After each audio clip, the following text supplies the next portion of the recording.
वहाँ से तो उनके साथ तो रब्ता हो नहीं सकता। बहरहाल आपने एक चीज़ जरूर देनी है कि वो जो जेल का खाना है उसकी वजह से काफ़ी मेरी तबीयत खराब है और अभी भी बड़ा मुश्किल से मैं यहाँ पहुँचा हूँ। मैं हूँ कि वो निकलना ही बड़ा मुश्किल था क्योंकि फूड पॉइजनिंग हो जाती है ना उसका खाने की वजह से। हालांकि कोर्ट ने अलाउ किया हुआ तो फिर भी नहीं दे रहे वो जेल वाले। वहाँ वहाँ तो कोई हो ही नहीं सकता। मेरा आपस में रास्ता जो है ना जी जी किसी का किसी के साथ हो नहीं सकता। वो जब जज साहब आए हैं तो उन्होंने फिर उनकी वो दीवार भी कराई है। मेरी तो दीवार अभी बनी हुई है। ठीक है।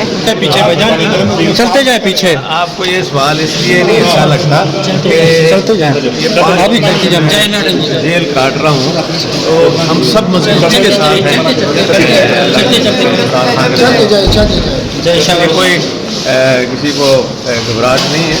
और अभी जब इलेक्शन की डेट जो कह रहे हैं कि जल्दी आ जाएगी और इलेक्शन का माहौल बनेगा तो सब कोई इंशाअल्लाह ताला गांधी के बगैर तो हाथ बांध के तो इलेक्शन नहीं होता।